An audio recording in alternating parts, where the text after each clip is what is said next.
Strzok and Page will be 2 of 8 witnesses to be brought before the House Intelligence Committee over the next few weeks to get some answers, it is hoped, about Fusion GPS and alleged wrongdoing among FBI and Justice Department top officials. Another key witness with ties to Fusion GPS is Obama Justice Department holdover Bruce Orr, who was stripped of another title yesterday, his second demotion. Orr is no longer head of the Organized Crime Drug Enforcement Task Force, but he still is getting paid by the Justice Department. Corrupt, but nonetheless on the payroll.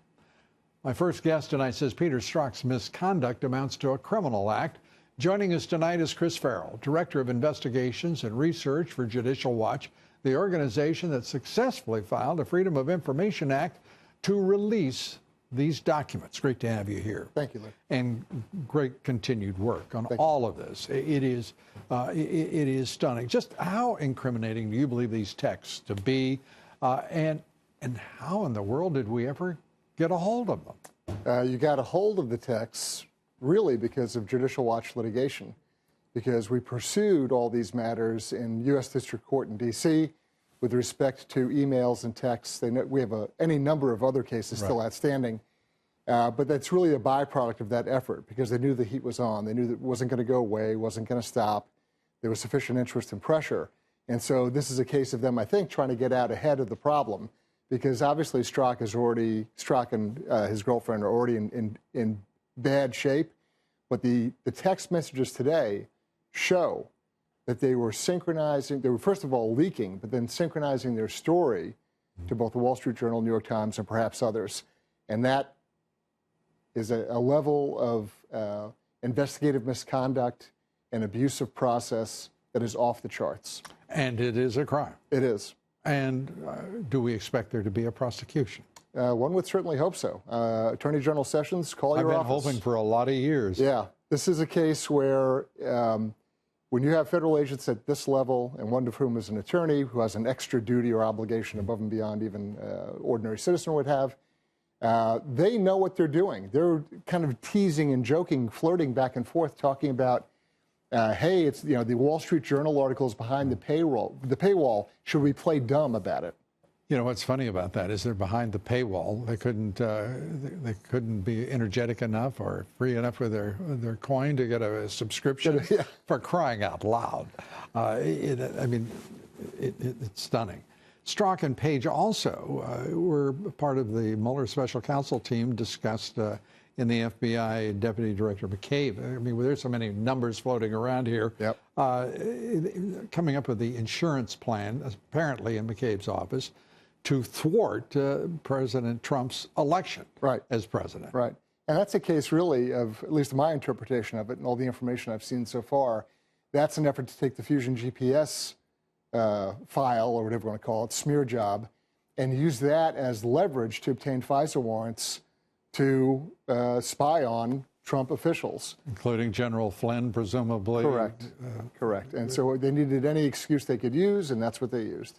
I think it's interesting. Glenn Simpson, one of the co-founders of Fusion GPS, the smear merchant, it's a lot more than that.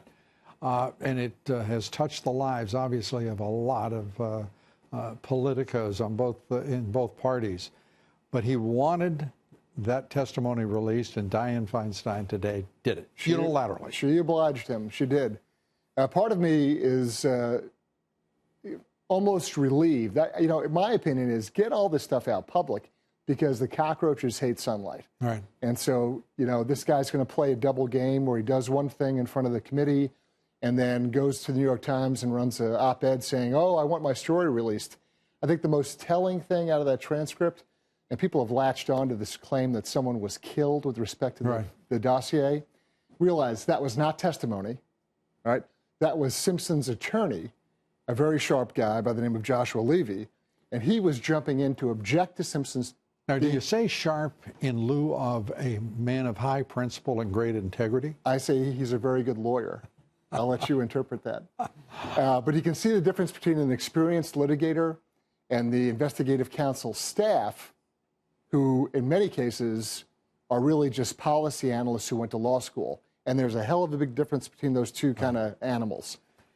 At this point, all of the noise, all of the electric moments that are being produced here, no one's gone to jail.